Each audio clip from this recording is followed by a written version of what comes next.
Got a GMT Master 2. Wanted to unbox it for you guys so you can take a look. Pretty secure package.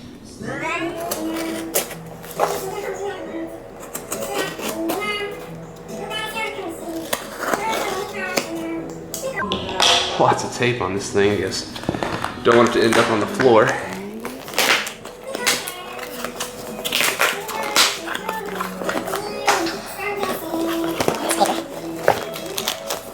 Inner bond or the outer box.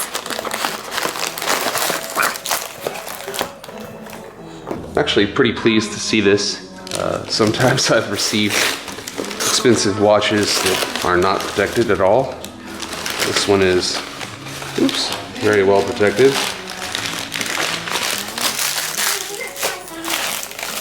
Two boxes, that's a good sign.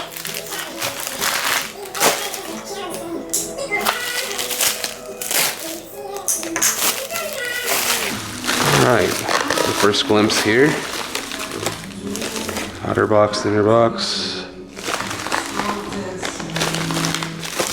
And money.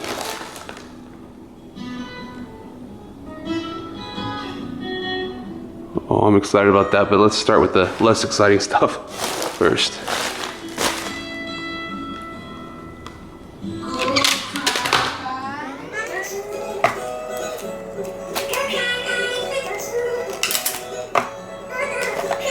Don't know if there's any value to this, keeping this or not, but I'm going to go ahead and keep it and just protect the other box.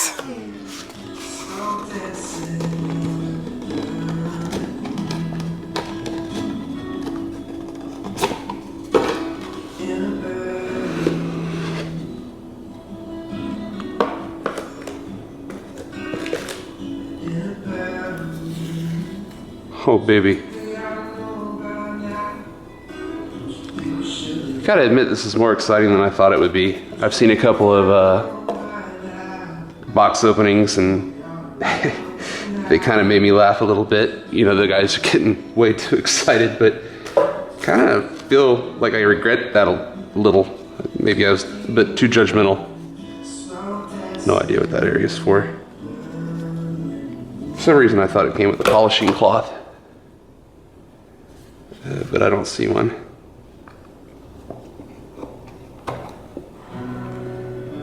C'est la vie. Perhaps the polishing cloth is in here. So get a look at this box. Man, that is cool. Smart thinking on their part.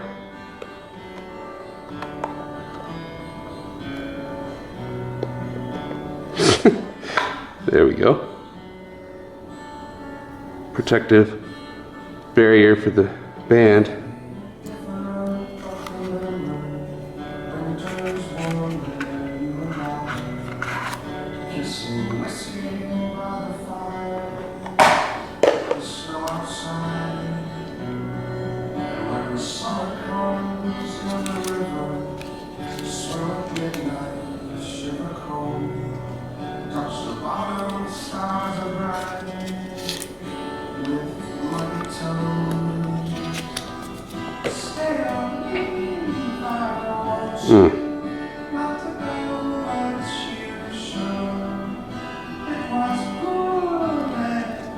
Can immediately feel the quality difference.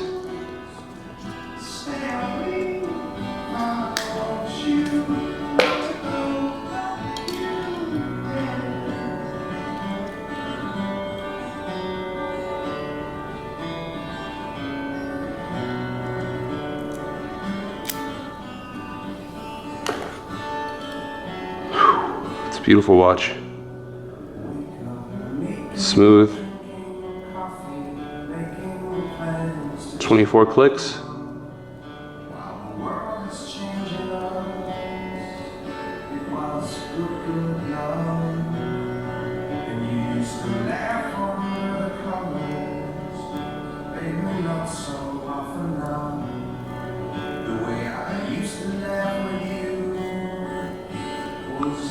Silky wind.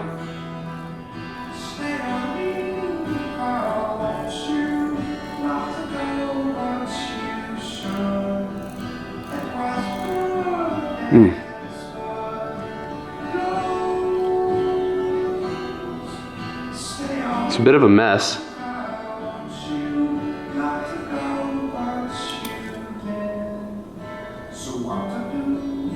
Have to polish it up.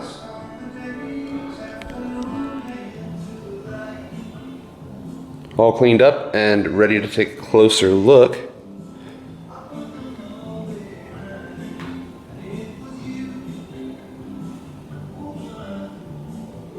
The polish was pretty much incredible on this thing. It's hard to describe, but Rolex did a very fine job of protecting the polished surfaces. Other than the band, I actually find it kind of odd that the band did not have a lot of protection on the center high polish area.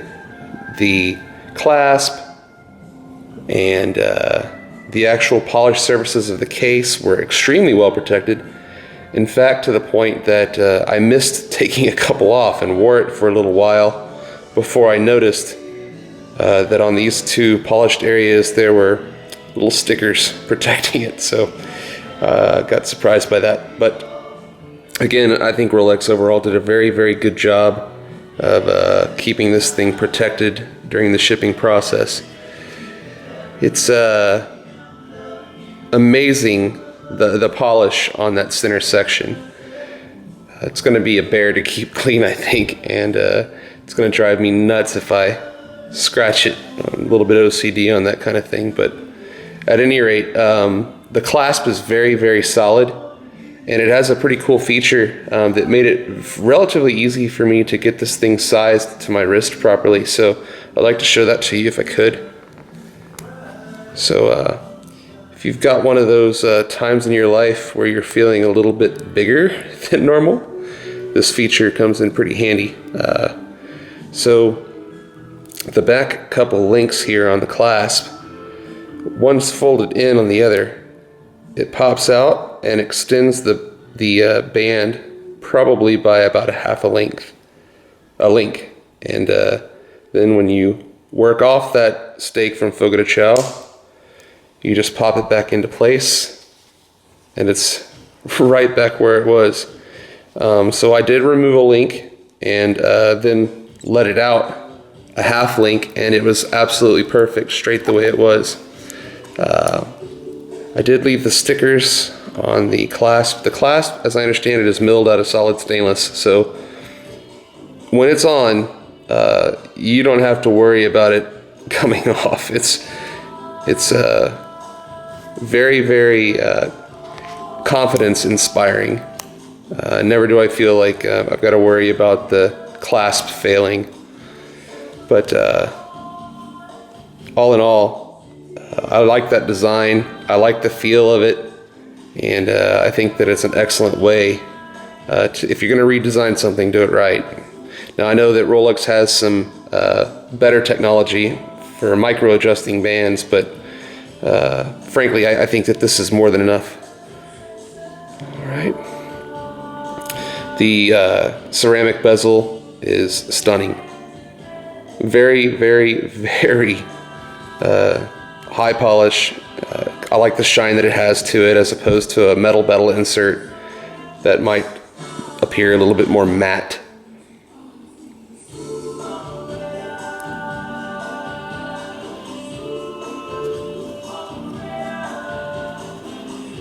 In adjusting the band, I did run into something that was a bit of an annoyance, just a little bit.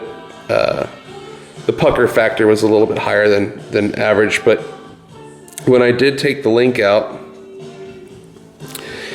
the screw was easy enough to manage. It's a nice little flat screwdriver, a couple of turns, and you've got it out of the threads. But I'm thinking this is part of that quality feel, the tightness of the band, the lack of sag. I believe that there are some ceramic cylinders in there that are very tight around those screws, and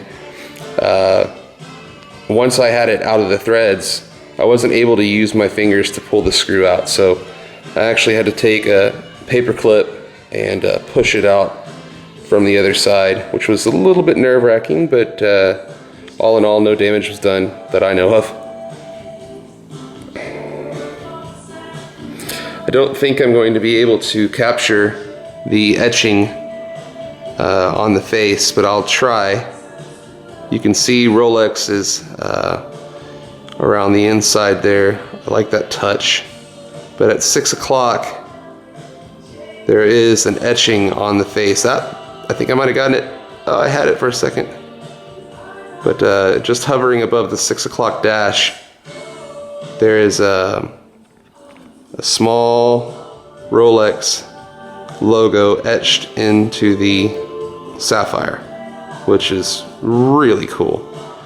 If you ever have to replace the sapphire, I don't know how hard it's going to be to get one of those. The Cyclops on the day, or the date, excuse me, is I think very well done. The bezel, as I showed you earlier, has a nice positive click, and 24 clicks since we're working on making sure that we understand time in as it relates to the different area codes or time zones.